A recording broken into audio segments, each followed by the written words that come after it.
The chair recognizes, reconvenes its sitting and recognizes Mr. Cohen. Thank you, Mr. Chairman. I appreciate your recognition, and I appreciate the opportunity to sit here. This is my first meeting as a member of this commission, and it's an honor to have been appointed by my leader and the Speaker. I look forward to working together on issues of importance to the United States and Europe and our joint solidarity and cooperation and human rights as we see them and need to go forward. This panel today on what's occurred in Northern Africa and the Middle East is most germane, and I welcome the testimony, and I'm very interested to hear what you say. It's been inspiring to see all of the folks who seem to be yearning for democracy, and I think they are and they should, but it's always a constant battle. We have to be vigilant and make sure that the bad guys don't take over.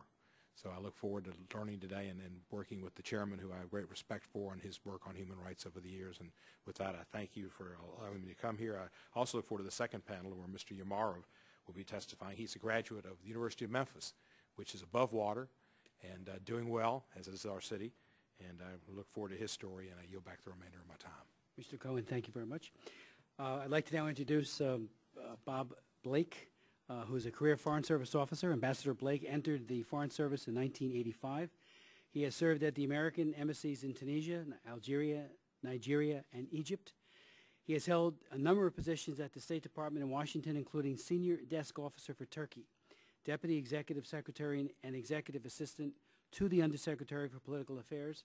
Ambassador Blake served as Deputy Chief of Mission at the U.S. Mission in New Delhi, India, from 2003 to 2006, and as Ambassador to Sri Lanka and the Maldives from 2006 to mid-2009, and as Assistant Secretary for South and Central Asian Affairs from May 2009 to the present. Ambassador Blake earned his BA from Harvard College in 1980 and an MA in International Relations from Johns Hopkins School of Advanced International Studies in 1984. Mr. Ambassador, welcome, and thank you for your patience as we went through a long series of votes. Well, thank you so much, Mr. Chairman. It's a great pleasure to be here with you and Mr. Cohen today, and I appreciate the invitation to discuss this very important topic. With your permission, I have a longer statement for the record, and I'll just make a shorter statement. Without objection, so ordered. Mr. Chairman, differences in history, culture, and circumstances make direct comparisons between the Middle East and Central Asia difficult. However, in some important respects, the Central Asian countries of Kazakhstan, Kyrgyzstan, Tajikistan, Turkmenistan, and Uzbekistan share dynamics similar to those causing the upheavals in the Middle East, including unemployment, poverty, corruption, little outlet for meaningful political discourse, and a lack of opportunity, particularly for young people. However, there are also significant differences with the North African and Middle East countries, which in our view make popular uprisings in the near term less likely in Central Asia. First, the economic situation is not as dire in Central Asia. IMF unemployment projections for 2011 in Central Asia range from a low of 0.2% in Uzbekistan to a high of 5.7% in Kazakhstan, compared to 9.2% and 14.7% in Egypt and Tunisia, respectively. Of course, that's all official data. Second, significant proportions of the workforce in poor countries such as Tajikistan and Kyrgyzstan have found work outside the country, primarily in Russia, easing unemployment and providing a very valuable source of remittances for those poor countries. Third, the hydrocarbon wealth of countries like Kazakhstan and Turkmenistan has enabled them to cushion the impact of economic hardships in those countries. While citizens in Egypt and Tunisia and elsewhere have turned to Facebook and Twitter as forums through which to interact, organize, and exchange ideas, the vast majority of Central Asia lacks access to the Internet, with 14% Internet penetration in Kazakhstan in 2008, marking the highest of all the Central Asian countries. Although Internet access has since grown, governments have succeeded in blocking outside influences and tightly controlling domestic media through harassment, prosecution, and imprisonment of journalists. The lack of independent media allows governments to control the dissemination of news and information. Another factor is the lack of meaningful political opposition in most of Central Asia. With the exception of Kyrgyzstan, significant opposition parties are largely non-existent, and organized opposition groups are for the most part either illegal or tightly constrained by the authorities. While these same conditions seem oppressive to Western observers, residents in some parts of Central Asia value this stability and are wary of the turmoil and unpredictability in recent years in neighboring Afghanistan and, to a certain extent, Kyrgyzstan. Still, the profound change that is taking place across North Africa and the Middle East has profound lessons for Central Asian governments and societies. One of the messages we have given to our friends in Central Asia is that they need to pay attention to these events and to their implications.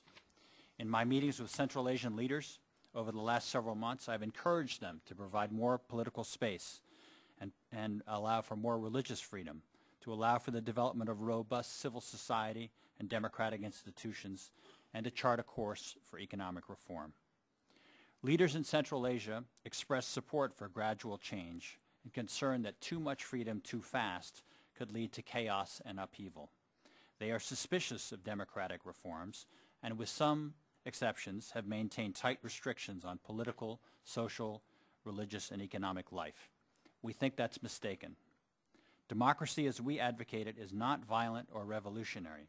It is peaceful, tolerant, evolutionary, and demonstrated primarily through the ballot box and a free civil society. To strengthen our engagement in Central Asia, we instituted in 2009 annual bilateral consultations that I chair with the foreign ministers and deputy foreign ministers in each of these countries. I'm happy that Helsinki Commission staff have participated in many of these meetings. Each of these consultations constitutes a face-to-face structured dialogue based on a jointly developed comprehensive agenda that includes human rights and media freedom. We've also used the annual consultations as a forum to engage civil society and the business community in the Central Asian countries. In the annual consultations that we held earlier this year in Kazakhstan, for example, the Kazakhstani Deputy Foreign Minister co-hosted with me a meeting with Kazakhstani civil society in the Foreign Ministry, a welcome precedent that we hope to duplicate elsewhere. In the 20 years since independence, the leaderships in Kazakhstan, Uzbekistan, Turkmenistan, and Tajikistan have frequently and publicly called for building democratic institutions. They have given speeches and issued decrees, but have done little to put them into practice. As you said, Mr. Chairman, Kyrgyzstan has been the primary exception in Central Asia. The democratic gains there made since the April 2010 events are cause for optimism, even as the ethnic violence in June of last year demonstrates the fragility of democracy in that country. Kyrgyzstan faces its next test in presidential elections scheduled for later this year. We look forward to working with the Helsinki Commission and others to help organize international support and monitoring efforts. Other Central Asian states are at different stages in their democratic development, but there are signs of some hope in all. Kazakhstan hosted the first OSCE summit in 11 years last December, which included a robust civil society component, which Secretary Clinton found extremely encouraging.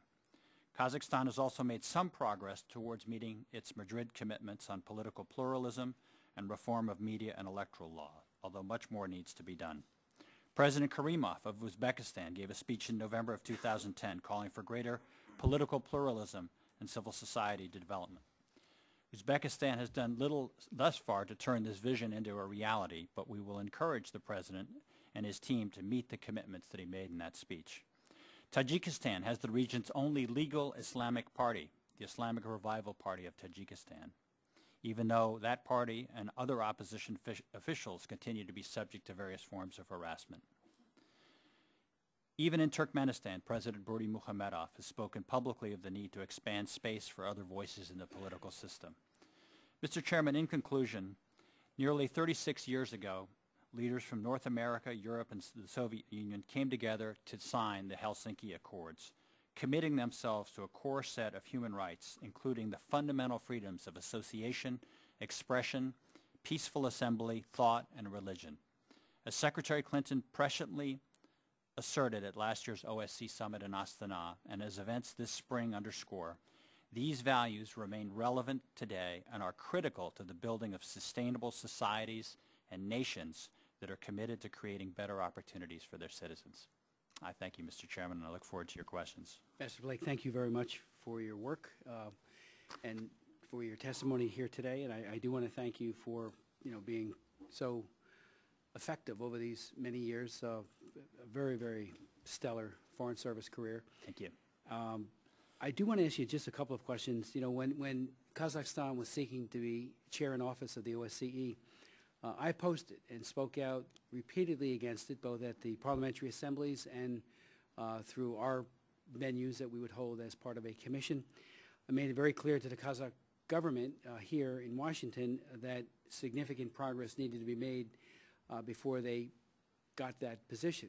Obviously, I didn't win. They got the chairmanship in office, and frankly, hopefully, the message or the consequences will be positive ones. But I would appreciate your take on how well or poorly they've done with regards to making improvements in human rights. I mean, you hope they catch the good infection, working with ODIHR and working with other instrumentalities of the OSCE, working with other governments. But, the record seems not to point in that direction. Your view? Well, thank you, Mr. Chairman. Let me just say, with respect to Kazakhstan, that we did support their chairmanship in office, and we did support their holding a summit. And I think, in retrospect, that we feel that was a good decision on our part. I think, in the run-up to the OSCE summit, Kazakhstan played quite a significant role on many human rights issues. They hosted a conference on tolerance in Astana. They allowed a whole series of quite robust civil society events, again, in the week running up to the conference itself, I think surprising many of the skeptics. And I think they've taken some steps, but not all steps, to fulfill their Madrid commitments, as I said. They've allowed at least 2 political parties now to serve in the Majlis, and so the next elections that will take place next year in 2012, for the first time, will provide automatically for another opposition party in the Majlis. They've eliminated some forms of criminal liability for libel, which, if you talk to civil society in Kazakhstan, as we do frequently, that's their #1 demand. And now they're also looking at implementing their own National Human Rights Action Plan, which was drafted by Yevgeny Zhovtis, who remains in jail, and is, again, a case that we bring up frequently with our Kazakhstan friends. So, I think there is progress. Could there be more progress? Definitely, and we will continue to work towards that. Let me ask you with regards to, I know we now have a ambassador at large for religious freedom, and certainly Uzbekistan remains one of the most egregious violators as it relates to the International Religious Freedom Act. They are a country of particular concern. I don't think it's likely they will be soon taken off that list, and I'm wondering what kind of, what we convey to Karimov with regards to religious persecution, what his response is, and in light of what is, again, happening in Egypt and elsewhere, where the violence against the Coptic Church, for example, has gotten worse rather than ameliorate or get better. Do they, are they cracking down? Are they getting worse? What's the glide slope there? Thank you for that very important question. I was just talking about religious freedom with somebody from the Commission on International Religious Freedom. And as you know, both Uzbekistan and Turkmenistan are countries of particular concern. We have not made any decisions about the designations for this year, but that's, will be made shortly. With respect to really all of the countries in Central Asia, but particularly those 2 in Tajikistan, we have made the point that it is very, very important for all of these countries to allow peaceful worship, and that it's a mistake to try to constrain or ban that in any way, because it's only going to drive it underground and make it even more destabilizing, and in fact provide an opening for extremists who might try to exploit that. So we have urged that religious freedom really be one of the pillars of what we see as a good opportunity for an opening. And again, this is a very important part of our dialogue. Just yesterday, our office that handles religious freedom was meeting with the Uzbek ambassador about this. So this remains a very important subject for us. As I say, I don't want to try to predict what our decision is going to be on this, but again, let me just tell you that it remains a very important part of our dialogue. Let me just ask you, and this would be along those same lines. I'll never forget years ago in Moscow, learning from a China watcher that the Chinese government, Beijing, had learned from what happened in the East Bloc with the breakup or the demise of the Soviet Union, that one of the mainstays that gives people the ability to endure just about anything is faith. And that especially beginning with Solidarity and the Catholic Church and then the other churches, obviously, throughout all of the East Bloc that remained truly faithful, that there were a number of people who, there are others who were not motivated by faith, but many others, including Lech Walesa, who were able, and the Pope, bring about a remarkable, stunning change from dictatorship to democracy, and that the Chinese government had learned this will not happen here, which is why they have significantly ratcheted up their persecution of all things that is faith-based, including the Falun Gong, because they're seen as threats. If they can control it, they allow it. If not, the stands, each of them, what do you think they're learning, lessons learned in terms of further repression on religious believers, but also on any pro-democracy individuals who might want to, in Uzbekistan, the People's Movement of Uzbekistan, they're calling for a act of civil disobedience on June 1st. How do you think these countries will react when some of these kinds of manifestations take place? Iron fist or open hand? I think it's a combination of both, Mr. Chairman, to be honest. I think the countries of Central Asia are not so much looking at what's happening in the Arab Spring, although they are certainly aware of it. They're looking much more at what's happening in Afghanistan. And they are very focused on both the transition that is taking place in Afghanistan now.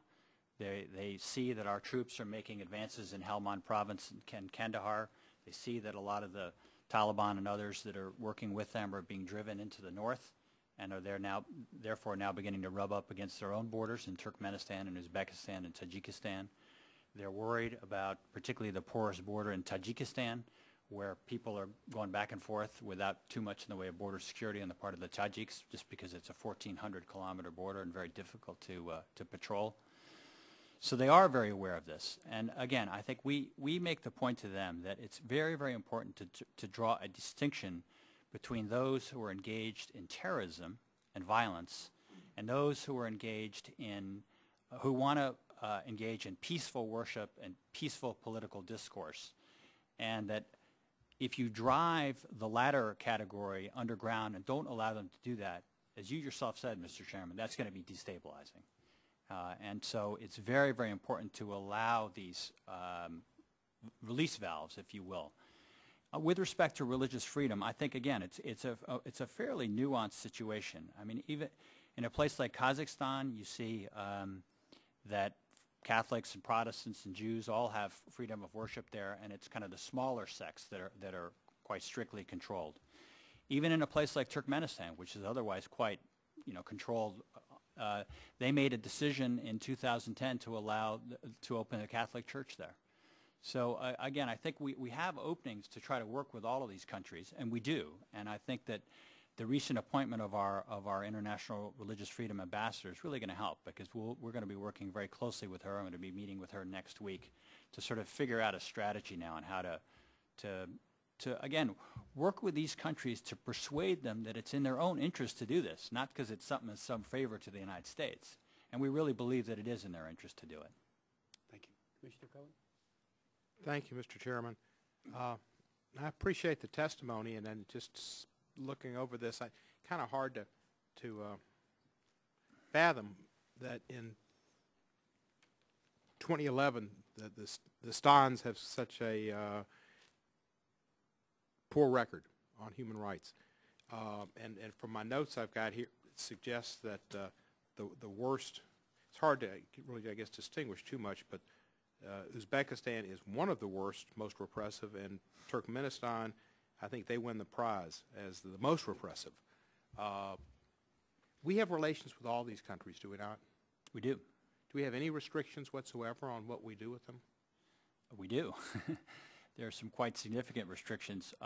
In Uzbekistan, for example, there's now a prohibition on military assistance to Uzbekistan because of the events in Andijan in May of 2005 when officially 187 people were killed, but unofficially many more.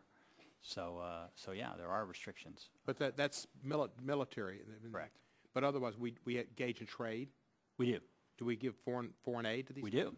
We think it's quite important. And many of these, Mr. Cohen, many of these countries, in fact, almost all of them, are very important partners for us in Afghanistan.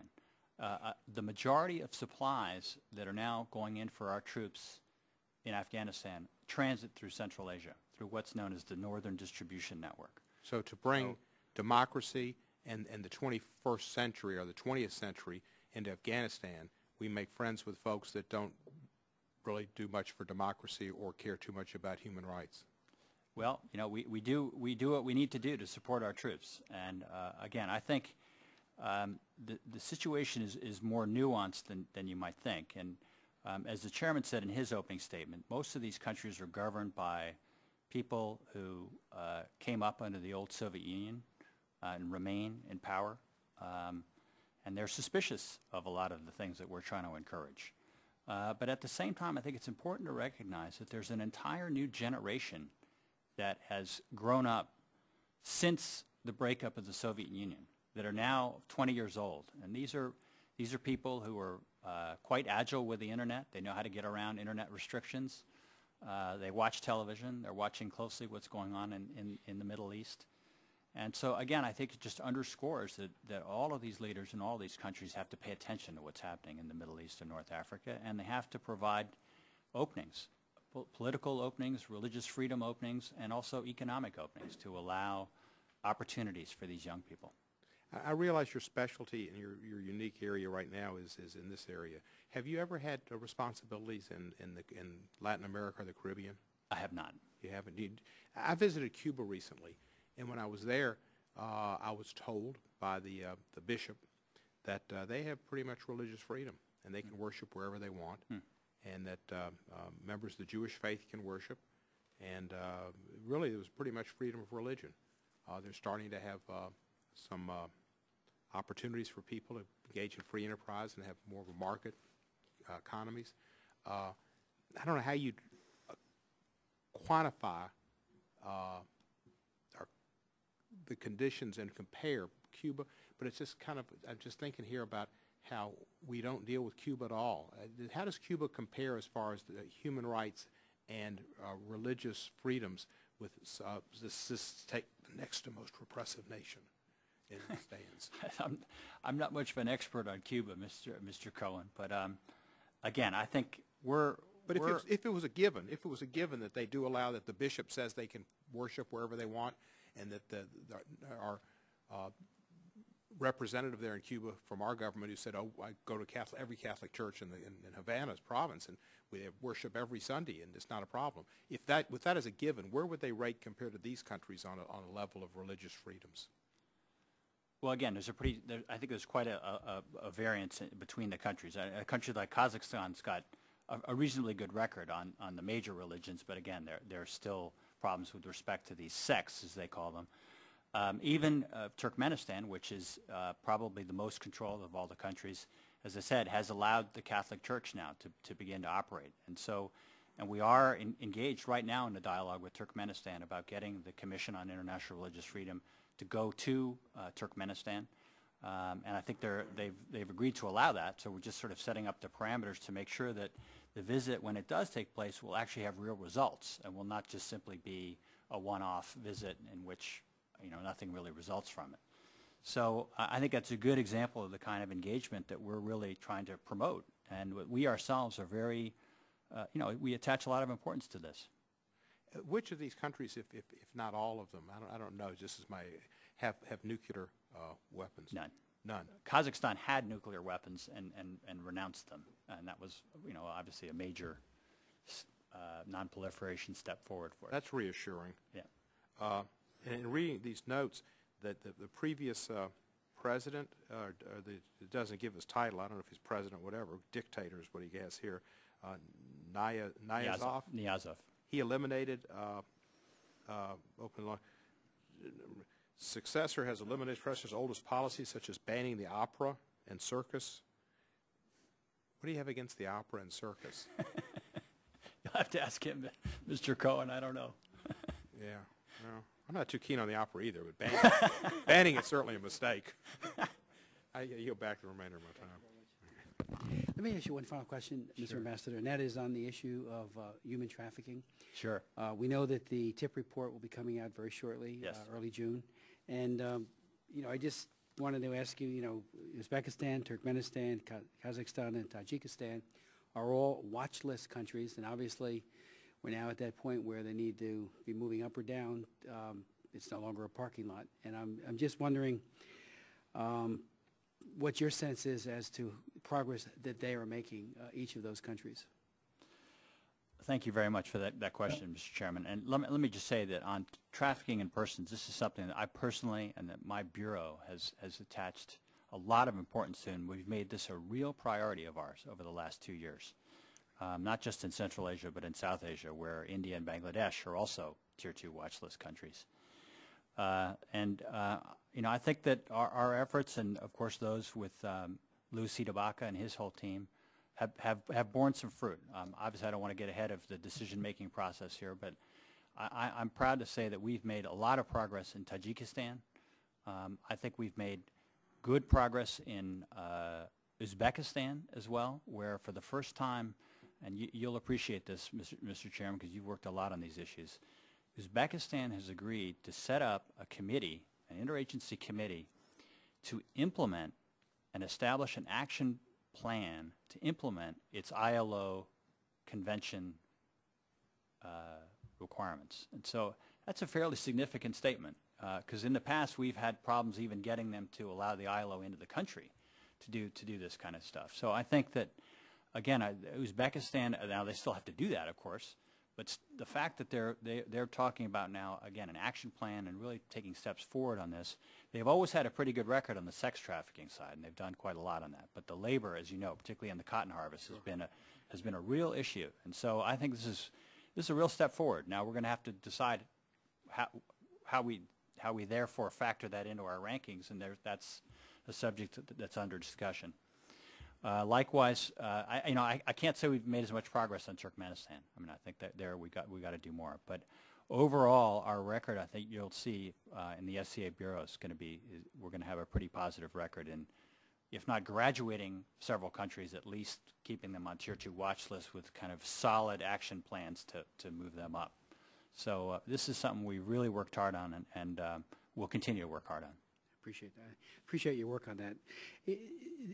Is your sense that the possibility of being sanctioned if they were to drop to Tier 3, did that play any role? I mean, hopefully you used it to its maximum. I'm not so sure it's the sanctions part of it. It's just sort of it's the Tier 3 being put in the international penalty box that really worries a lot of countries. And so in that sense, it can be useful in some ways. And certainly we try to leverage that as best we can. Leverage away. Mr. Ambassador, thank you so much. Yes. That's one other question. Thank you, Mr. Chair. I've got a learning curve. As I said, this Please. is my maiden voyage. Please. And I read here how the president here in Uzbekistan got his sole challenger to say he would vote for the incumbent. That's terrible, but nevertheless, I kind of like it with my elections coming up. You know how he achieved that? How did he, that's pretty strange, isn't it? I don't know. I would be hard pressed to name who that challenger even was, Mr. Chairman. So I'm not Mr. Cohen. So I don't really know. He was a long shot, I think. And then he's got these two daughters he put in nice spots in Geneva and Paris. Yeah. The one was named one of the world's worst daughters. I didn't know there was such a list. Does Mr. Trump have any children on that list? I have no comment on that, sir. You're a good State Department employee. I'm going to check that list out, though. That's interesting. Thank you. Mr. Ambassador, thank you again so much, and look forward to working with you going forward. Thank you very again. much, Mr. Chairman. And call us if we could ever be of any kind of... I appreciate it. Thank you so much. Thank you. That's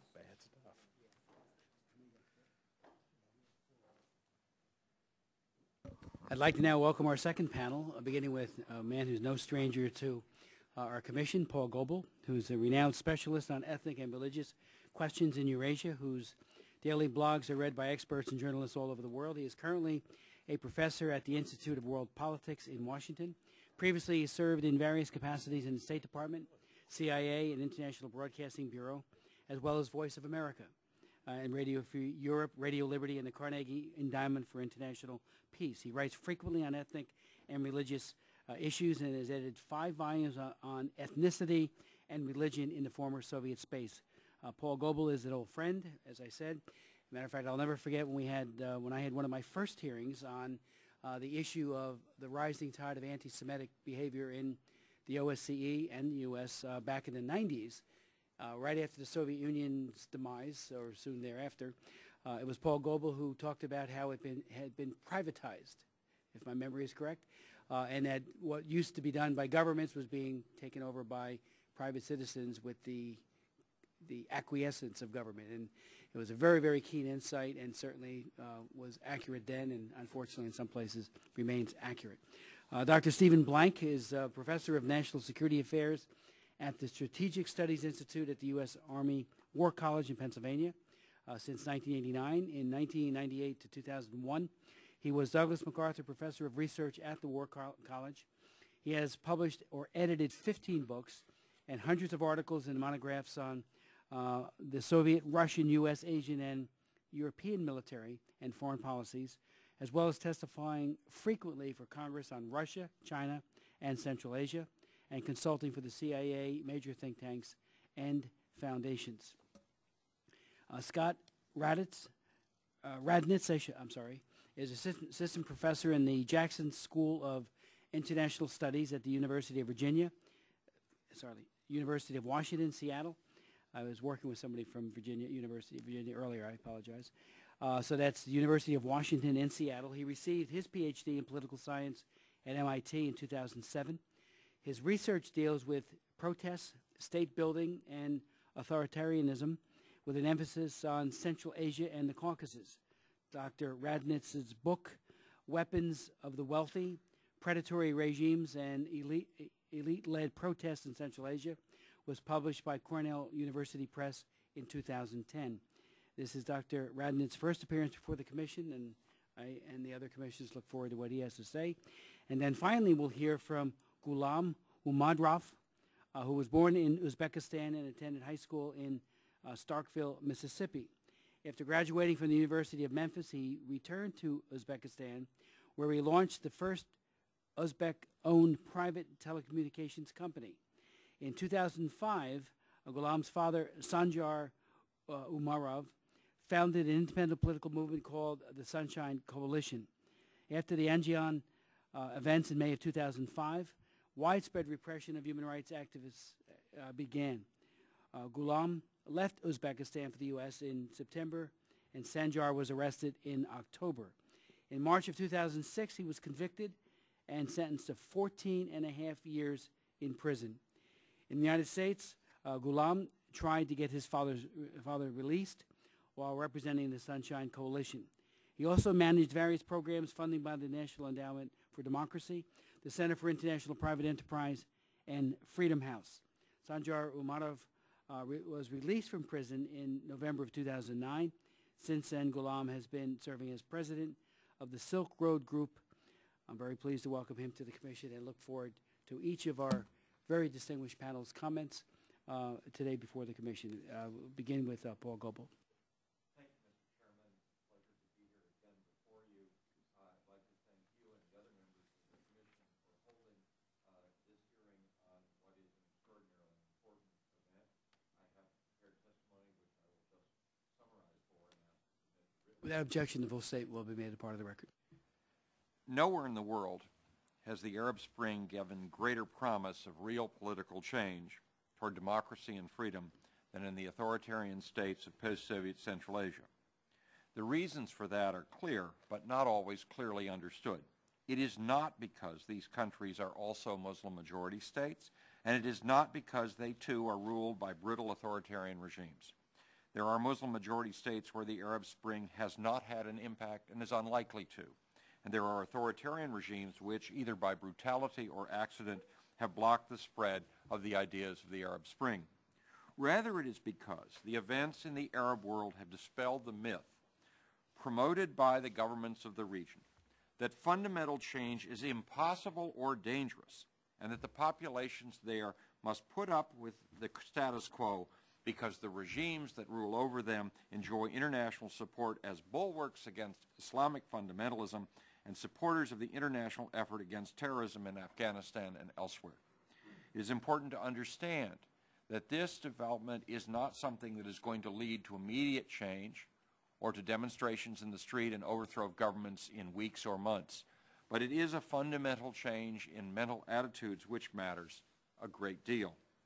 The arguments that the governments in Central Asia are using did not save the authoritarian regimes in Egypt, Tunisia, Libya, and elsewhere, and they will not save the authoritarian regimes in post-Soviet Central Asia, although it is entirely possible that the support they've received from abroad and will continue to receive from abroad, as well as their own repression, will keep them in office for some time. But when a people changes its views of what is possible, that is the beginning of the change in the societies and the polities on the ground. But just as the Arab Spring has affected the peoples of this region, so too it has impressed the rulers there. It has convinced them that they must take even more draconian measures in order to retain their hold on power. And the changes the Arab Spring have wrought in the consciousness of the peoples of Central Asia thus pose a serious challenge to us. Some of the regimes there may believe that they can get away with suppressing the opposition with extreme violence as long as they blame Islamists or outside agitators, as Uzbekistan President Islam Karimov did this week. Everything will be well, and as long as they support the northern supply route into Afghanistan. Consequently, it is terribly important that the United States find a way of encouraging these governments to yield to democracy rather than taking actions to defend their own power that will ultimately lead to a conflagration which will produce in Central Asia exactly what they say they are fighting against. They are the biggest producers of an Islamist threat by their own repressive policies. That is not something we are very articulate about as a government and as a people. It is absolutely essential we say that. That is no easy task. But the Obama administration, I believe, deserves a great deal of credit for the way in which it managed the situation in Egypt. With all the toing and froing, nonetheless, this combined message was conveyed. And that approach, one that led to the exit of an increasingly weak authoritarian president and has opened the way for the possibility of genuine democratic change, I believe provides a model for what we should consider doing when, as is inevitable, the peoples of Central Asia move to demand their rights.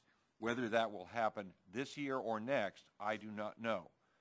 What I do believe is that the changes in the minds of these people will change the way in which the future of that region proceeds. First and foremost, the people of Central Asia now know that a spring in their countries is no longer impossible. They have not believed that for 20 years. There was great hope after 1991 that they would be in the position to create democratic societies, even though in almost none of these countries was there a genuine national movement seeking independence. In Uzbekistan, it is sometimes said that Uzbekistan did not leave the Soviet Union left Uzbekistan. But in the intervening period, we have seen the governments of these regions, and it should be said, some of their foreign supporters, indicate that the current arrangements must be maintained because any possible change risks something even worse.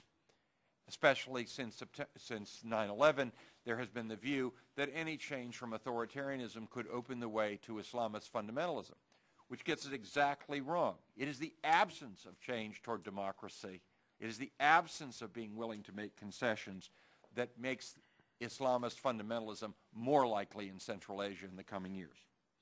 The reason that authoritarian leaders use such arguments and come down so hard on any display of collective demands for freedom is that such demands are contagious. When people in any country dare to be free, to live not by lies, as Solzhenitsyn said, or to be not afraid, as the Holy Father said in Poland, others elsewhere are inspired to do the same. And that is why there have been waves of democratization. We saw a wave of democratization in 91 and 92, which was beaten down in the name of stability. We are now going to see another wave inspired by outside events that will spread through the region. I think we have to understand that the greatest defeat to al-Qaeda in the last month was not so much the execution of Osama bin Laden, as welcome as that event was.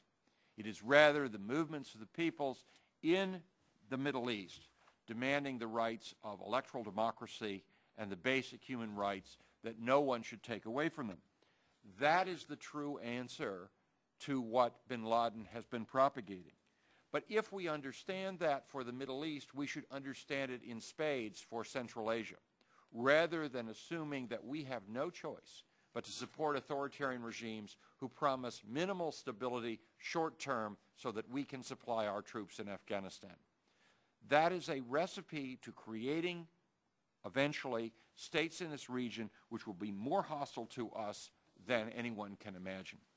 Clearly, as the events of the Arab Spring show, the peoples of Central Asia are going to need friends and support from abroad. What happened in Cairo was the action of the Egyptian people, but it was with the support of millions of others around the world who were watching television and reading and sending text messages. And we need to be open to the possibility that we can do the same and will do the same in Central Asia. Unfortunately, there are reasons to think that we are going to be less likely to do that in Central Asia, which puts the timing of the Arab Spring for Central Asia off some time. On the one hand, we know a great deal more as a country and a government about Egypt than we do about the countries in Central Asia. It is still unfortunate that in our government, these countries are routinely collectively linked as the stands, or even worse in some quarters, not thought of as countries. We still are talking about former republics almost. And it is the case that we are increasingly taking a short-term approach to dealing with them and worrying about Afghanistan above everything else. I'm quite concerned that if that continues, we will see in Central Asia within finite time, that is within several years, at least one Islamist state and probably more. And that is something that would be much worse than any instability that would be produced by support for basic human rights. We need to get beyond focusing on specific problems like drug flow, human trafficking, corruption, and the like, and start, and as important as all of those things are, but rather begin to understand that they are integral parts of the corrupt authoritarian regimes that exist in this part of the world, and we need to begin addressing the fundamental problem. That is something which, unfortunately, many in this city do not yet appear to grasp. But if we are to be a true friend to the Central Asians, we need to understand that the only approach which gives hope of a truly better future for them is a commitment by us to the careful and continuing promotion of human rights and democracy in that region, rather than assuming that occasional statements are enough. Again, I want to stress that what I'm talking about is a mental change, is a mental sea change in the attitudes of people. That happened in Eastern Europe in the early 70s. It was not for some years later that we saw the fruition of 1989. It happened in the Soviet Union in perhaps we can say in 1985. It did not reach fruition there until 1991. But we should remember a story which circulated in Eastern Europe in 1968 because it tells us exactly what all this means. There was a Soviet anecdote at that time about two dogs meeting at the border of Poland and Czechoslovakia at the time of the Prague Spring. The Polish dog in this story is sleek and fat, while the Czechoslovak dog is skin and bones. The Czechoslovak dog, who is heading toward Poland, asks the Polish dog why he is heading toward Czechoslovakia. The Polish dog replies that he is doing so because he would like, just once in his life, to bark. What we are beginning to see is that people are beginning to have an understanding that they may have a chance to bark. And that is the real message of the spring, rather than the details. It is the beginning of a sea change, a recognition that that which is on the ground now need not remain there in the future. Thank you, Mr. Chairman. Well, thank you very much for your testimony. Dr. Blank. Thank you, Mr. Chairman. Congressman Smith, it is once again a great honor to testify to this commission on a matter of critical importance. The Arab revolutions of 2011 have captured the world's attention and demonstrated the power of the revolutionary idea to spread like wildfire. In this regard, they resemble Europe's revolutions of 1848 and 1989 that were also analogized to the Spring. But it is precisely this very capacity for rapid spread and, as in 1848, for subsequent resistance by imperiled autocracies that is on Russia, China, and every Central Asian government's political agenda, even if those states will not admit it. And Russia and China are important here because they stand behind the governments of Central Asia. Even if these governments suppress news of these revolutions, they and their partners in the Russian and Chinese governments are extremely concerned about the possibility of this crisis spreading to their doorstep. Indeed, we already see demonstrations in Azerbaijan, hardly the worst of these regimes, and there is talk of demonstrations in Uzbekistan, one of the very worst regimes in the area. As of May 2011, governments have fallen in Tunisia and Egypt and are on the point of falling in Yemen. However, violence has been used or imported by rulers with some success in Syria, Libya, and Bahrain, attesting to the determination of these pillars of the old order to retain their power and prerogatives and perhaps their staying power. Indeed, even in the newly constituted governments of Tunisia and Egypt, it is by no means certain that democracy in one of its variants will ultimately prevail. It already appears that the best organized party and movement in Egypt is the Muslim Brotherhood and the constellation of Salafist organizations around it.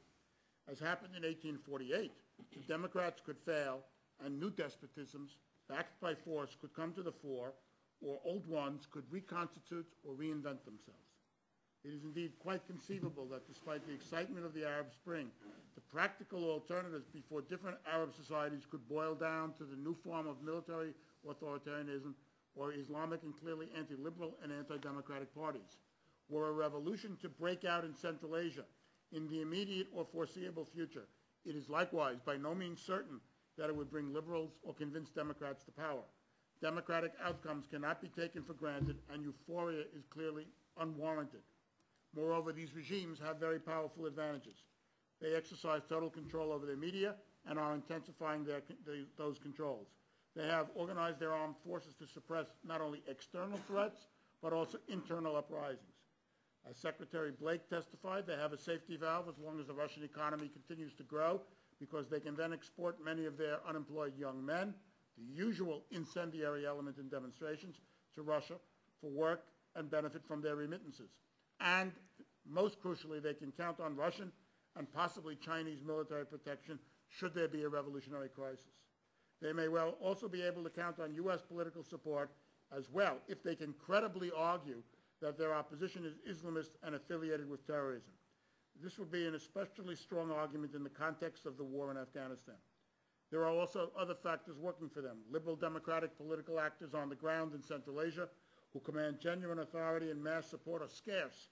They have been subjected to 20 years of unrelenting and ruthless suppression. Moreover, it is by no means clear, neither should it be taken for granted, that Central Asian populations embrace our concept of liberal democracy and want what we want. And past mistakes have undermined the attraction of U.S. or European models. There is nothing in their experience to justify the simplistic, unfounded, and misleading policy advocacy that Central Asians want what the United States has. Nonetheless, they do want freedom. Even if the middle class's historical mass support for liberal democracy are weak, dependent, and lack organizational resources and traditions, and civil society may be a concept without a deeply rooted reality, except in limited situations, these governments are, as Paul said, undermining their own position and sawing off the limb on which they stand by their repression, and are making it more and more inevitable that the day of reckoning, when it comes, will be longer, more protracted, and more violent than would otherwise be the case.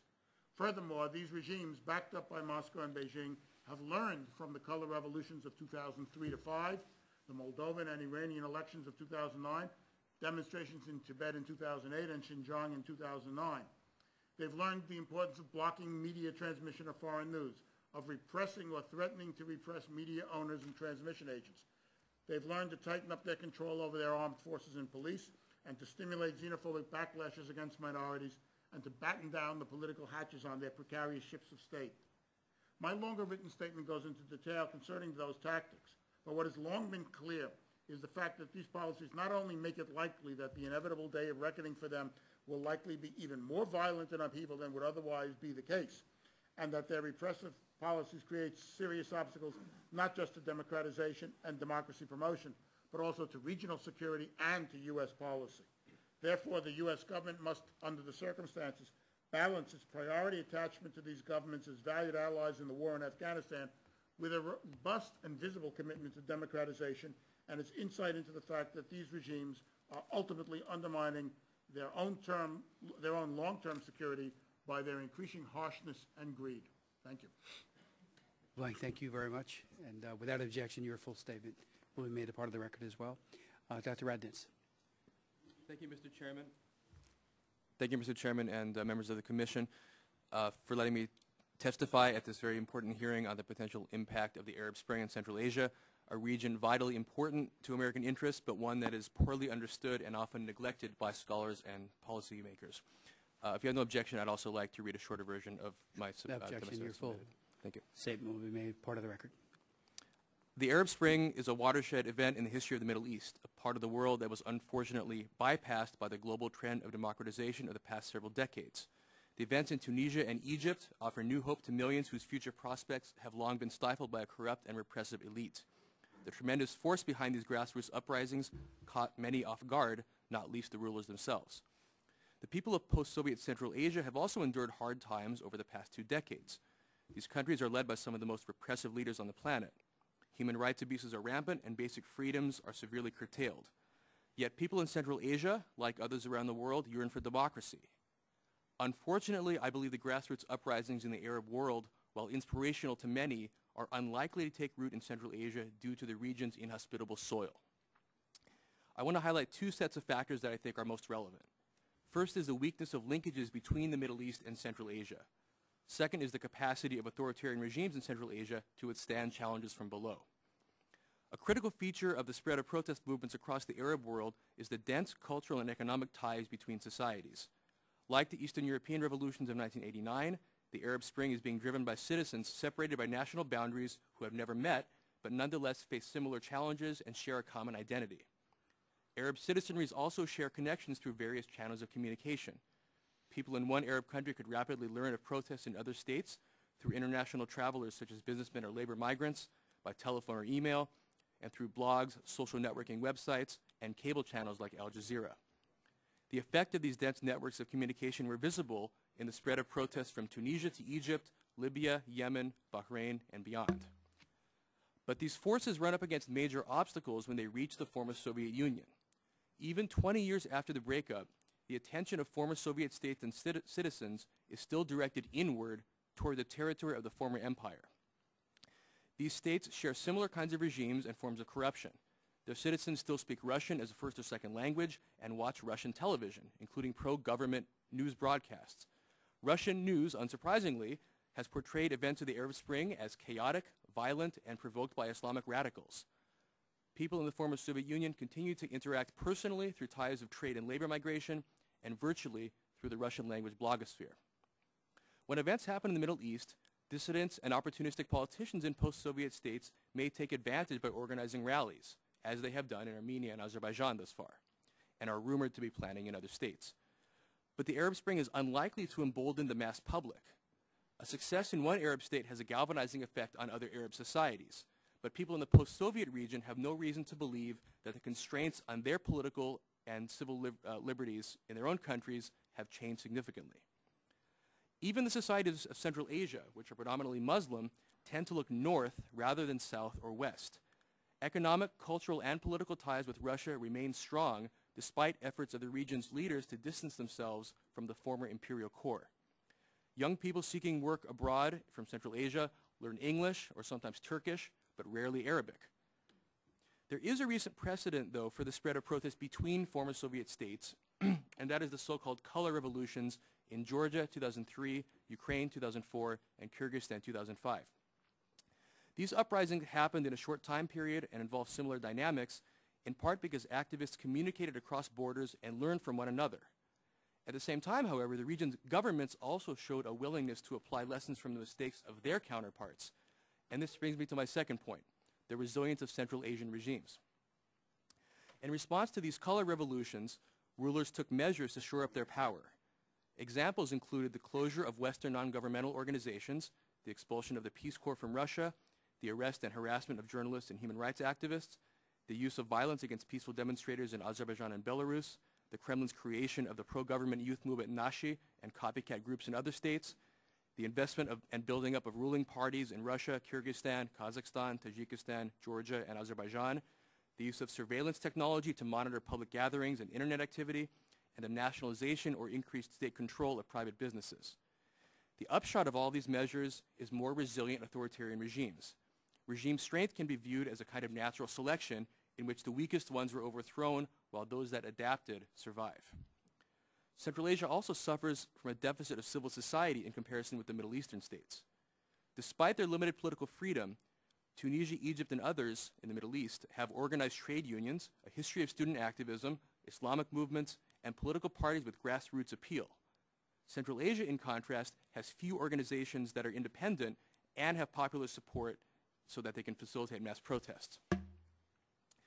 To conclude my remarks, I just want to say a word about Kyrgyzstan, which is exceptional in a lot of ways and many people believe may give cause for hope. However, although the country has seen many protests, these are mostly not grassroots demands for democracy. The 2005 Tulip Revolution occurred when businessmen and politicians led protests against Askar Akayev, the president, after losing parliamentary races, inadvertently causing his downfall. Since then, politicians and businessmen have continued to use street protests to advance their interests. Ordinary people, although they sometimes protest on their own, still find it hard to make their voices heard. Kyrgyzstan, rather than Egypt or Tunisia, may be the most instructive case for the future of Central Asia. As Kyrgyzstan shows, opposition may not come from below or occur through conventional channels such as political parties or grassroots organizations. Threats to regimes can also come from above. For example, rival political elites or businessmen who strategically ally with the president but also have their own power base. If the president's coalition collapses abruptly, it will not necessarily lead to democracy, but may in fact be violent. For 20 years, the rules of managing power in countries such as Kazakhstan, Uzbekistan, and Turkmenistan have worked to safeguard elite interests. But these elites have no experience in dealing with rapid political change and may not be able to resolve their differences peacefully when the old rules no longer function. In short, political change will come eventually to Central Asia, however stable their governments appear on the surface. But change will not necessarily come from below. It may instead come from within the regime. And if this happens, we will see new opportunities for democratization, but also a new set of challenges. Thank you, and I look forward to answering your questions. Dr. Radnitz, thank you very much for your testimony and insights. I'd like to ask Mr. Umarov if he would proceed. Thank you, Mr. Chairman, Mr. Cohen, for the opportunity to discuss the future of democracy in my homeland. I would like also to take this opportunity to personally thank the members and staff of the Commission for their assistance and support in securing the release of my father, Sanjar Umarov, from an Uzbekistan prison in 2009. Our family is forever grateful for the unwavering support of the members of Congress, Senator Alexander, Senator Corker, Representatives Mr. Cohen and Mr. Tanner, State Department overseeing Central Asia region headed by Honorable Assistant Secretary of State Robert Blake, and other governmental agencies working closely with National Endowment for Democracy, Human Rights Watch, and other human rights groups around the world. We particularly want to recognize U.S. Ambassador Richard Norland and his staff at the U.S. Embassy in Tashkent for their enormous support in securing my father's release and bringing him safely back to an American soil. In thinking about the impact that the Arab Spring may have on the Central Asian republics, one needs to remember the recent history of our region. My country, Uzbekistan, was founded on the ruins of Soviet Union. As a result, we have never had a tradition of democracy, individual rights, freedom of assembly, or freedom of speech. We have always been ruled from top, with no opportunity for average people to impact our government. Sure, people are tired of permanent rulers and tyranny, but there is no tradition of free speech, and there is certainly no room for any expression of dissent. It is also important to remember that the vast majority of Uzbekistan citizens are very, very poor. Tunisia, Egypt, Libya, and Syria on a relative scale possess much more wealth than people of Uzbekistan. Their citizens therefore have a closer connection to the modern world and great expectations for the future.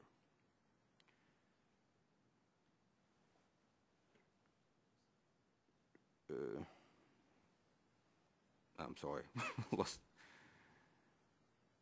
Moreover, because of the terrible poverty in Uzbekistan, young people have the country for work in Russia, left country for work in Russia and other faraway places. Those that are left behind, especially in the countryside, are elderly women and men. This does not mean that people are happy with the existing regime. It means their livelihood is suppressive to this regime. Discontent grows widespread, but almost everyone is too preoccupied trying to put food on the table to think of anything else. We also need to remember some of the specific characteristics of the Uzbek regime. Time and time again, entire extended families are destroyed because a son, a nephew, or cousin has offended even the most junior of bureaucrats in the local administration.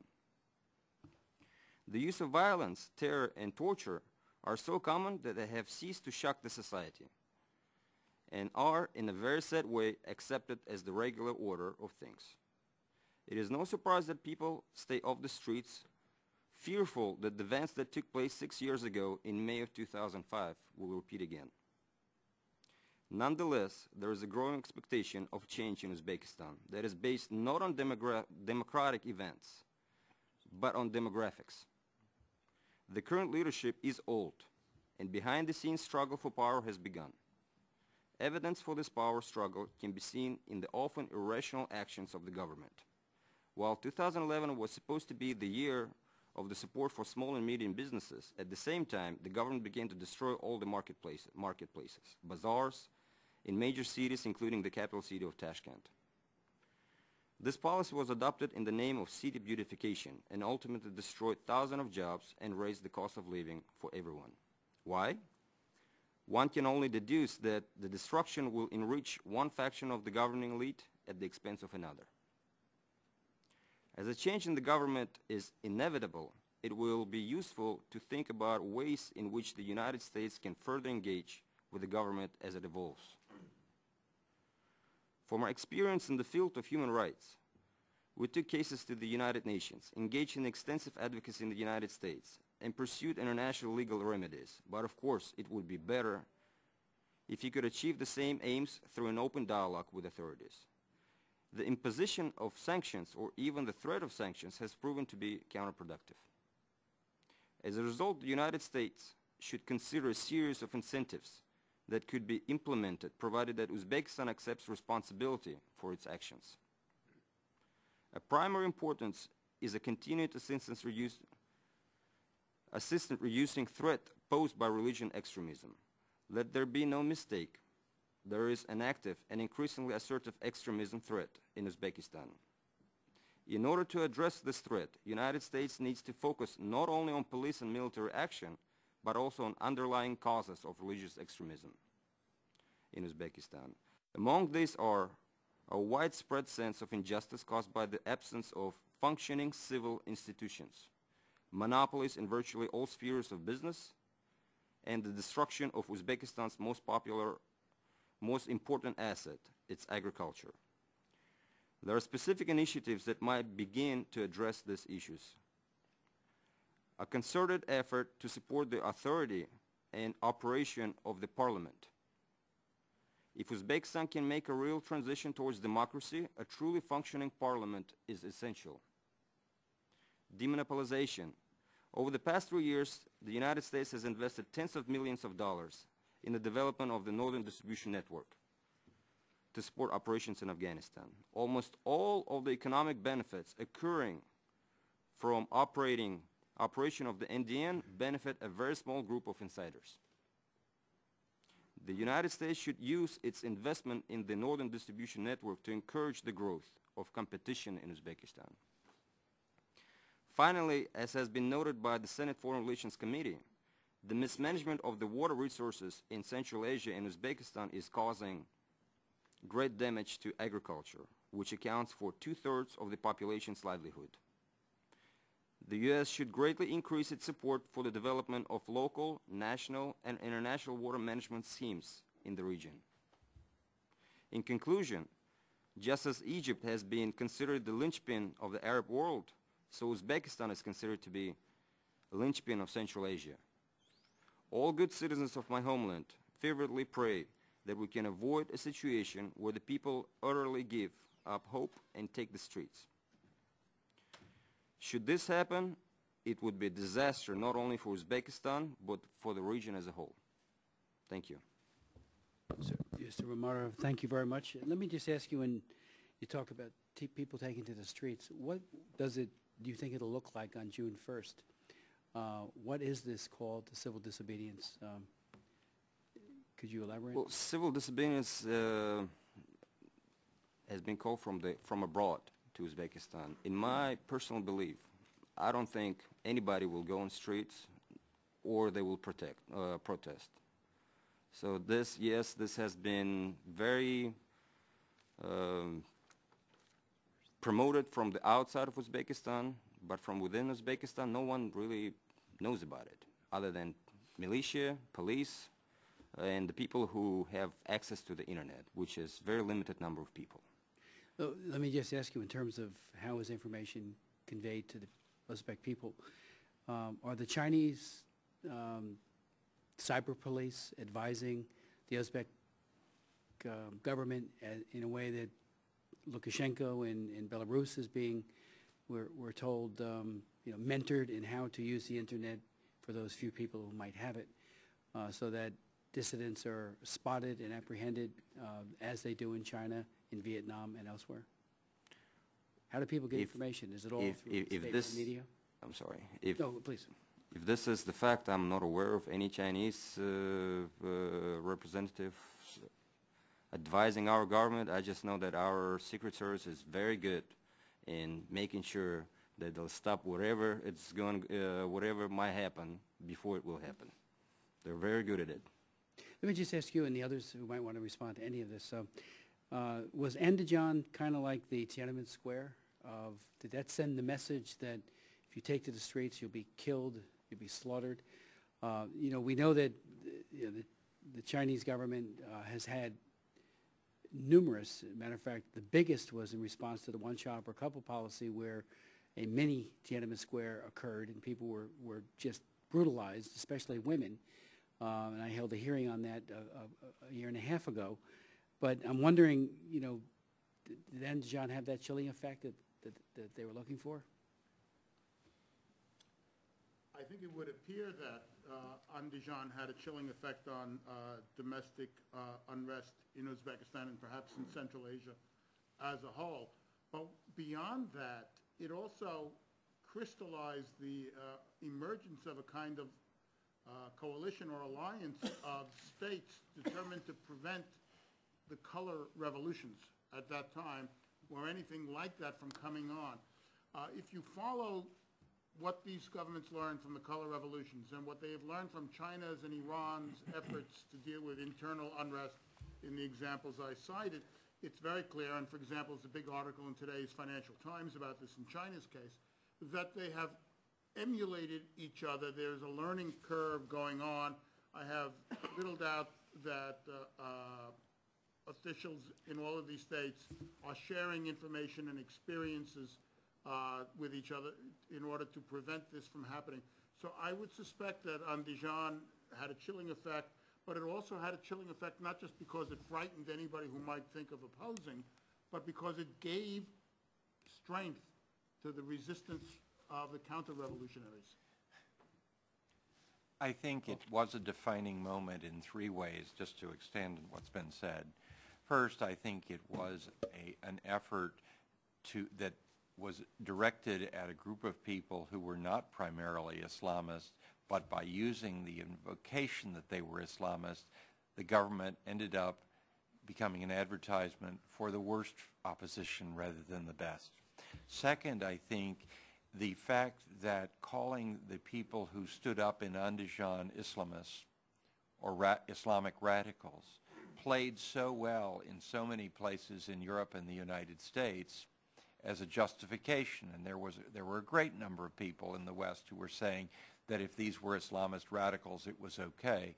It taught people the people in the regimes how they could present what they were doing against them. And third, I think it is that Andijan is responsible for some of the things that we're talking about today.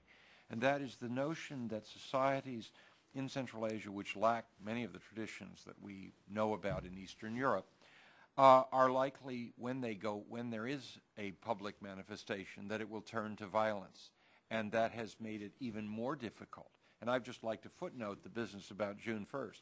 I believe that has probably been arranged as a lost battalion strategy by the Uzbek security forces that is only going to be too pleased to say, look, no one showed up, as a way of demobilizing the opposition.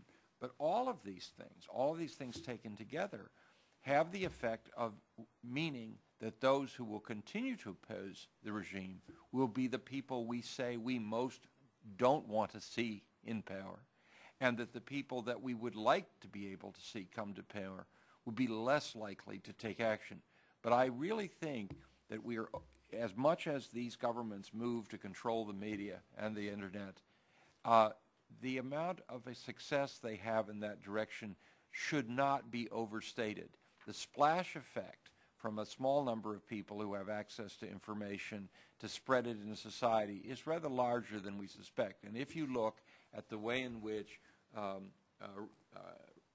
revolutionary information or transformational information is spread, you don't need all that many people to be the primary nodes, that it becomes spread elsewhere. And I think we make a mistake if we simply measure the number of people who have an internet account and say that's the measure of the impact of the internet on that society. So I think the Andijan massacre was also an attempt by the government to set an example, and in particular because the Andijan protests occurred 2 months after the Kyrgyzstan revolution of 2005, and at the time there was a real fear in Uzbekistan and other places that there was another domino to fall. And so I think at that moment the president of Uzbekistan decided to put his foot down and say, right, this is where it ends. But it's also instructive of how, under certain circumstances, people are willing to come out onto the streets and assert their demands, even though it might be dangerous. In Andijan, these protests, as Mr. Goebel mentioned, occurred without the use of technology. Facebook wasn't even around, I don't know, in 2005. Word spread from person to person through local neighborhoods, perhaps through mosques, even though imams are appointed by the state. And gradually it built up, and I think somewhere around 10,000 people ended up joining these protests in the central square in Andijan. And it was at that point, I think, that they decided, you know, if we let this go on longer, it's going to get out of hand. It's also worth noting that these protests didn't spread beyond Andijan. It was a localized event. It was people rallying around a local grievance, that is, local community benefactors had been arrested. So it was important for Andijan, but people in neighboring provinces of Uzbekistan perhaps saw what was going on, but didn't see that it was so relevant for them, and that's why it didn't spread more widely. Let me ask next question with regards to the consequences of having the Kazakhs in the chair in office. Have any of you looked at whether or not that had any positive consequences, or was it nothing? Mr. Chairman, I can only agree with your opposition to Kazakhstan being a member of to getting the chairmanship in office. One of the great tragedies that has happened since 1991 is propensity on the part of Western governments to label as democracies countries that are anything but.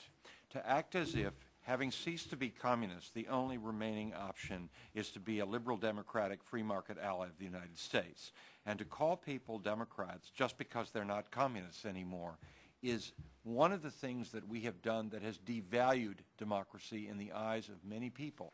I believe that that kind of activity played a significant role in the recession of interest in promoting democracy in these countries, because democracy came to be seen as defined by us for them, as opposed to defined by us for us, as not all that wonderful. I think that it's useful if Kazakhstan is in the chair, that people can say, you are in the chair, therefore you should do certain things. But I think the idea that we should reward a country that is, shall we say, far from democratic in any real sense with that position was a mistake, and is part of a much larger set of mistakes to label as democratic things which are not. I wish we would be willing to say that just because you're a communist doesn't make you a Democrat. And that's something we have been very, very reluctant as a country to say in this part of the world. If I might, I'd like to add that I think your opposition to giving this plum to Kazakhstan was completely justified. We heard that they made some minor steps forward, but in reality, during this period when they were, as you might say, on probation before assuming the leadership and then after the leadership, they passed draconian internet and media laws. They had an election which made the president for life. They just had a snap election. And Mr. Zhovtis, who was the author of this human rights plan, is sitting in jail on trumped-up charges, although he was in an automobile accident. And even more now, the government is talking about creating what can only be described as a Potemkin opposition, the government's own opposition party, in order to ensure somehow that when President Nazarbayev leaves office, that he can be certain that the as the Russians would say, the dacha stays within the family, and that nothing untoward happens to jeopardize the elite's security. Rewarding Kazakhstan by making it OSCE chairman, I think, undermined the credibility of the OSCE. It weakened its ability to stand up for human rights under its mandate, and I think suggests to other governments who are members of the OSCE, but whose record leaves something to be desired, that the mandate for human rights is not something they have to take all that seriously. I appreciate that. I have a markup in the Foreign Affairs Committee on a Libya resolution, and the vote is at 4:45, but Commissioner Cohen has graciously agreed to chair the remainder of the hearing, and I do thank you for your extraordinary insights. It does help us do our job better, and also, by extension, all who will read the transcript, because it does get widespread publication. So I want to thank you so much, and please continue providing those the information to our commission. It is most helpful. I thank you, Commissioner. Thank you, sir. Mr. Umarov, where is your father now? He's Germantown. Germantown? Germantown, yes, sir. He didn't want to get complete freedom and move to Midtown?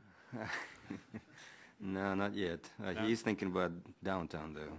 Tell me, what did he tell you about his time when he was in prison? How was he treated? He wasn't treated very well. I mean, though, it was a very long time where he had no communication with anyone at all. His last, about 3 months before he was released, he was placed in a psychiatric department in the prison hospital. He was talking about all sorts of torture that was applied to him, where they basically cuff him to the bed, and I mean, there was, it's not very pretty picture. If you look at him right now, though, he's he already got the belly, and he's looking great. The only mark of the torture is his voice. He still has the harsh voice. His voice cords were torn apart due to torture. That's the only. Was he beaten? Visible. Oh, he was beaten, and all sorts of things. Yes, beaten as well, on several occasions, not once. And his crime was forming this political party? Or well, officially they put all different crimes, of course, but it was very interesting. All the trouble began right after he announced about the political movement Sunshine Coalition. This was like literally right afterwards, and nothing happened before, and then all of a sudden all of the relatives began having troubles. And it's not just our family, but our extended family. They were forced to leave the country, and they're still in many places, different places.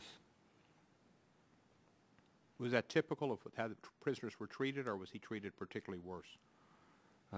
It is typical for political prisoners. For other prisoners, it's not quite that typical, but I mean they also have other other ways to get even the food to them. I mean their relatives, their family members are at least are able to pass the food, some packages from home to them. In our case, we couldn't even do that. Did you get a chance to visit your father during those 4 years? My mother did. I hadn't had a chance because it was too dangerous for me to go back there, and it was unpredictable if I'll be arrested or not due to my activity here in the United States. Where are you spending? Are you spending time totally in the United States now, or are you over there as well? I'm totally here in the United States. Okay. Has there been a cessation of activities against your family since your father's release? We haven't experienced any yet, but we'll see what's going to happen after this public event. We'll see. You don't expect much on June 1st? On June 1st, no. What is the group that's putting this together, what's the name, the People's Movement? The People Movement, basically it's still the same people. I mean, one day it's called one movement, another day it's another movement, but the core of the group, they're all the same. I mean, this is the same group of people that are trying to make a difference in the country. I mean, they are active, but they're outside of the country. They're outside of the country? They're outside of the country, correct. Oh, I see. Otherwise, they'd probably be arrested, I presume. Most likely. Yeah. What's happened to the group that your father was involved with or started? Was the Sunshine Group or? Sunshine Coalition. Well, the people are still there. They're just it's wiser not to talk about it, at least openly. But folks out there, organization is not functioning. But whatever everyone else can do, they're trying to do in terms of influencing the direction that the country is going to be going, because we also wouldn't want to see Uzbekistan to become the next Afghanistan. When you say the next Afghanistan, and this could be for anybody in the panel, what I find interesting is that these countries are so repressive and have such a poor record on human rights, political freedoms, anything we find basic to civilization, and yet we support these countries. Mr. Goebel, you're saying we're creating the seeds of Islamic takeover by not permitting democracy. These countries are. That's right. And that by supporting these countries, in essence, we're somewhat sureties for having problems to come. I think it could be said that we are facilitating, in some respects, by looking the other way or talking about nuanced changes rather than being very clear that what these countries are doing, in many cases, are taking the kinds of actions that will lead to eventually exactly what they say they and we say we are against. If you do not allow any kind of organized opposition, if you make all opposition illegal, then anyone who opposes the system is engaged in an illegal activity. What that means is that people who are angry enough will be underground, or they will be out of the country and come in underground. People who are in that kind of environment are vastly more likely to pursue an authoritarian agenda, a revolutionary agenda that would if it achieved power, be as repressive or even more repressive than the existing regimes and lead to a whole variety of violence. What we need to do, and what I fear we are unwilling to do because we take a very short-term approach to these things, is to make it very, very clear, anytime we interact with them, that they are taking steps that are against their own interests of the stability and progress of their country, and making the likelihood of extreme radicalism its emergence more likely. One of the reasons that we see the emergence of very radical groups around the world is because they come out of societies where basic possibilities of participation are prevented, and therefore people seek other ways.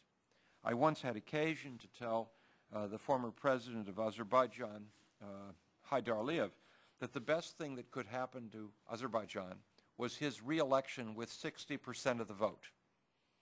Because if he got 60% of the vote, that would mean there would be other people who got 40%.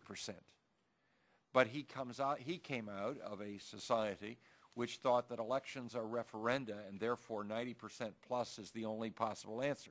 The consequence is that you deprive yourself of not only safety valves, not only the expression of multiple points of view, but what is especially serious, and it's been alluded to in several of the comments here, democracies make possible succession.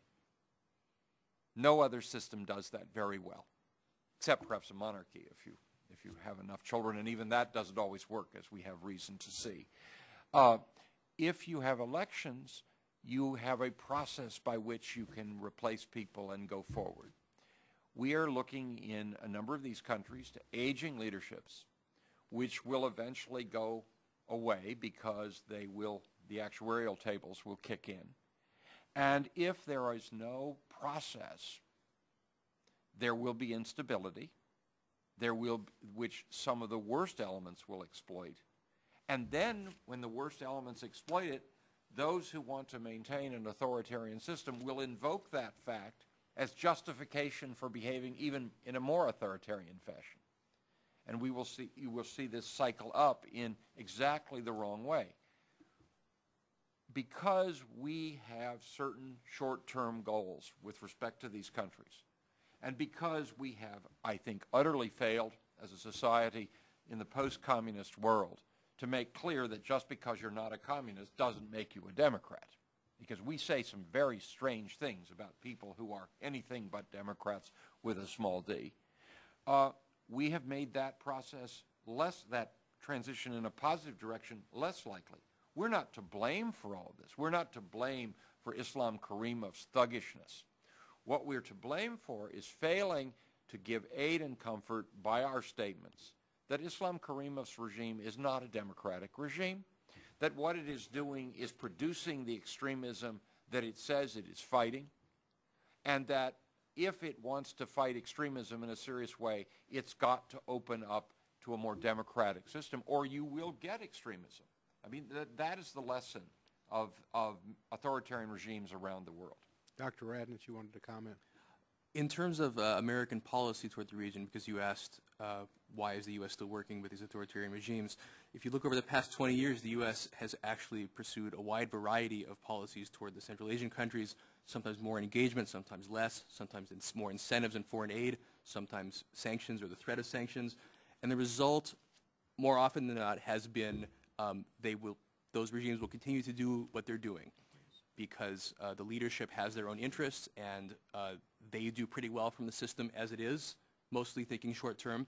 They also get support from Russia and China when the U.S. Withdraws our foreign aid. And so in the long run, I think we've discovered that our leverage is quite limited.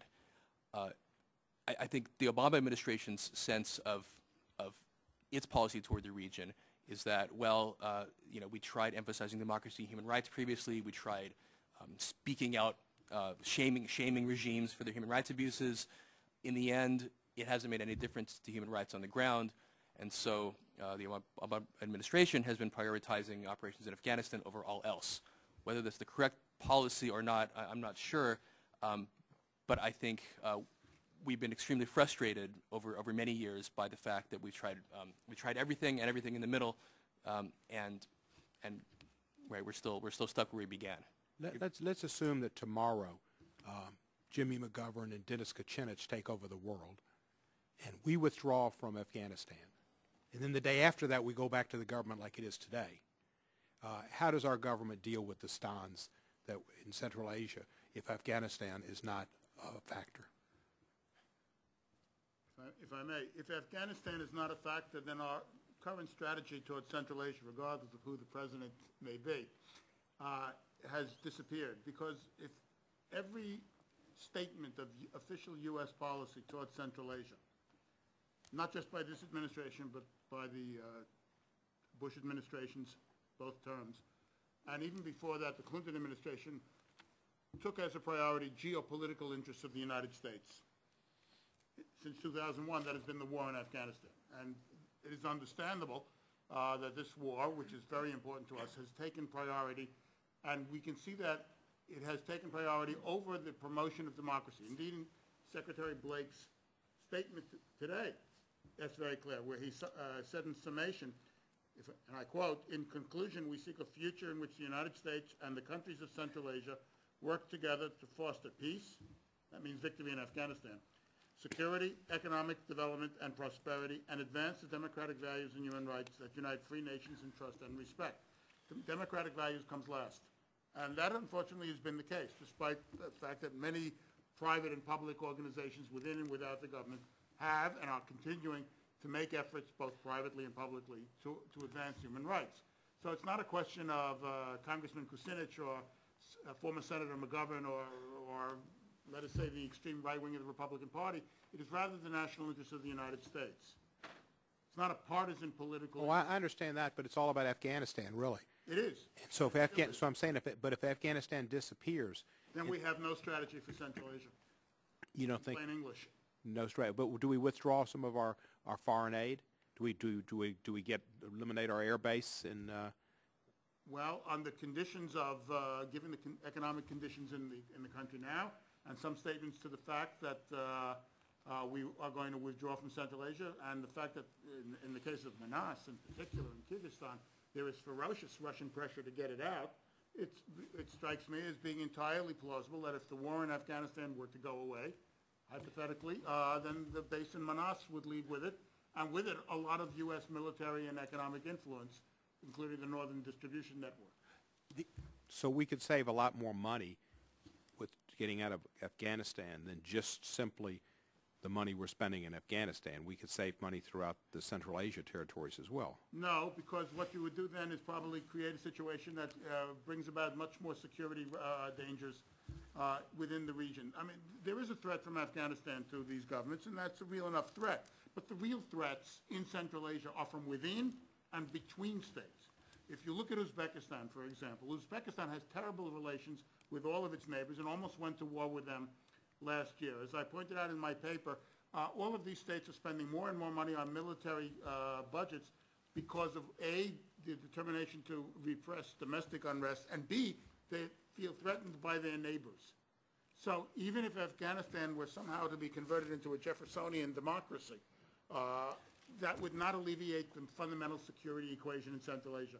We would save money from combat operations in Afghanistan, but the amount of money being spent to maintain Manas or other government programs in Central Asia is quite small relative to that sum. And by creating a field for larger security crisis, we don't end up saving very much at all. This is not a question of dollars and cents, but of fundamental strategic conception and policy. It also is terribly important to understand that making the Afghan war go away means getting the Americans out of it. We've left Afghanistan before. The fundamental strategic problem that Afghanistan presents is that Afghanistan and the Pashtuns spread into the northwest frontier province of Pakistan, which has nuclear weapons, and that the instability that would happen in Pakistan with our departure would necessitate ultimately some kind of re-American intervention down the pike, which would probably be even more expensive. It is the inconstancy of our policy, our in and out in Afghanistan, our in and out advocacy of democracy that has more than anything else subverted what we say we want to achieve. I'm much more worried about Afghanistan spreading into the northwest frontier provinces of Pakistan, because Pakistan does have nuclear weapons, than I am about its impact north. But it will spread north because the Northern Alliance is a heavily Tajik organization with people across the border. The IMU is in the northwest frontier provinces and also in Afghanistan, which means you're talking about an Uzbek threat emerging if there is no longer an American force to contest it.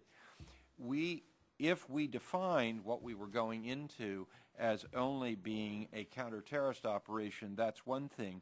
We have now faced a counterinsurgency, which is something quite different, and we are also facing the possibility of what is in effect an internationalization of the war with the Northwest Frontier Province being drawn in. Now, if we make a decision that we want to save money by not fighting in Afghanistan now, that is a decision that I can imagine being made. The consequences of that, however, will be that there will be the spread of the fighting that is in Afghanistan, and it will go into Pakistan, and it will constitute a greater security threat to the United States. And as we pull out of Central Asia, as we draw down, we will see others all too willing, from the Shanghai Cooperation Organization end, to invest in there. And if, as we do all of this, we do not make very clear what it is we want, I've often had an opportunity to testify before Congress, and my usual response to the first question I get is, what do we do? And I would say the first thing we do is we don't lie. Don't lie to ourselves. Do not kid ourselves in thinking that these countries are democracies because they're no longer communist. Do not think that Afghanistan is about us. Not just about us. It is about Pakistan, and Pakistan is decisively about American strategic interests in the Indian Ocean area.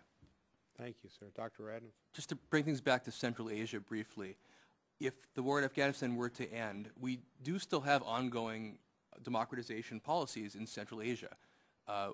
We give $10 or $20 million to each country a year in foreign aid through USAID, through organizations like the National Endowment for Democracy, NDI, IRI.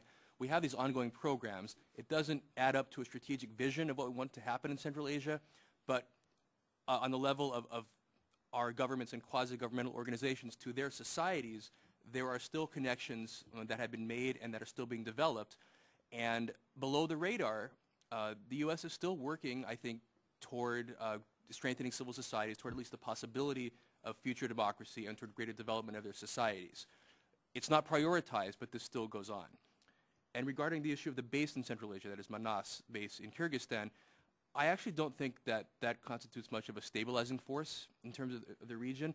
The U.S. presence in Kyrgyzstan is very contained on the base. It acts as a logistical stepping stone to Afghanistan, and perhaps my colleagues know better than I do, but I think if the U.S. were to remove that base, perhaps the Russians would like to move in, but I don't see any immediate destabilizing impact if the war in Afghanistan had ended already, if the U.S. were to withdraw its troops from Kyrgyzstan. I don't think, I agree that the simple closing of a single base would not necessarily be destabilizing, although it could entail destabilizing consequences over time. I would suggest that many of the programs that have just been mentioned are very good.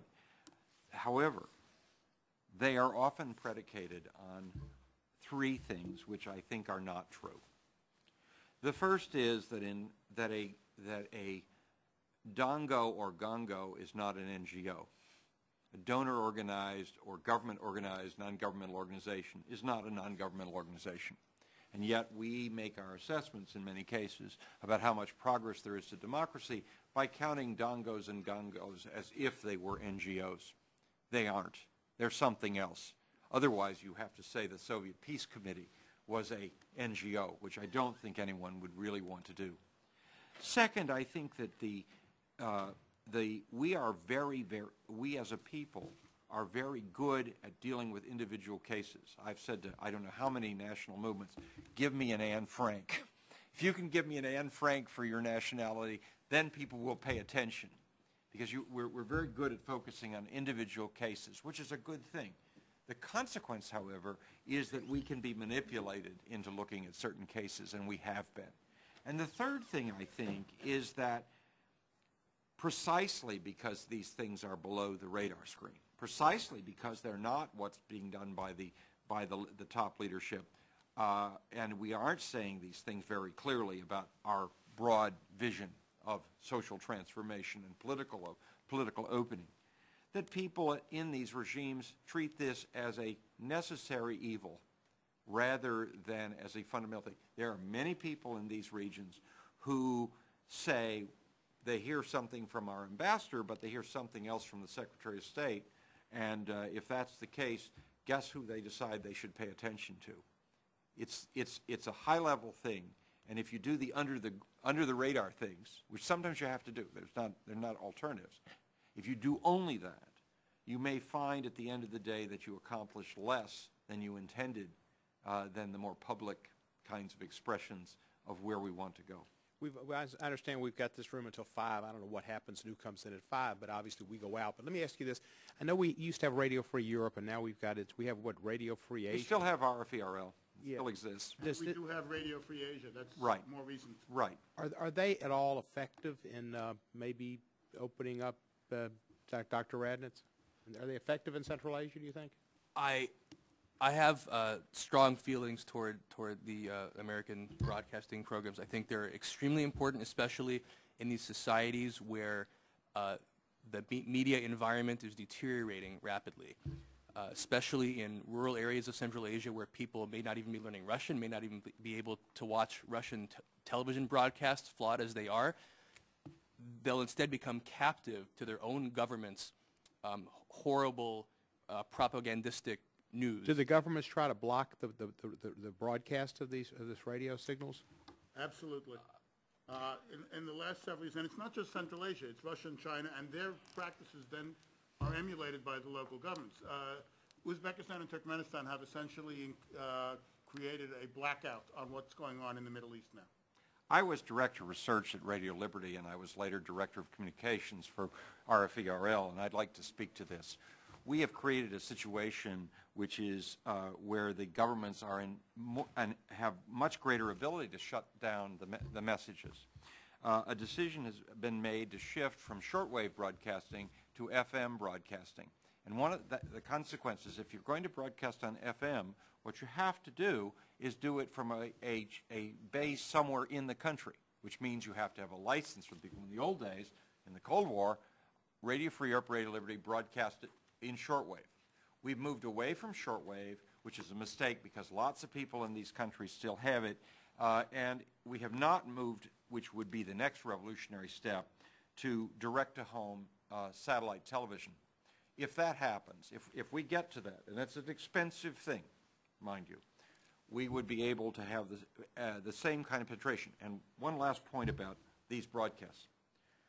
The most striking thing I've ever seen in my relations with the leaders of these countries came when the President of Estonia showed me the notebooks in which he had recorded each day from 1953 until 1989 whether he could listen through the jamming to RFERL, Voice of America, Deutsche Welle, and the BBC.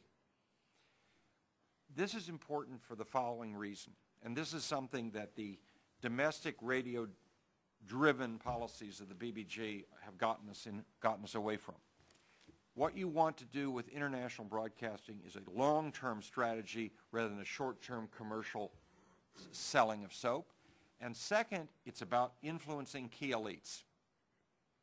It's about influencing people who are going to matter. It is not, by the nature of things, going to be something where you're talking about a mass audience.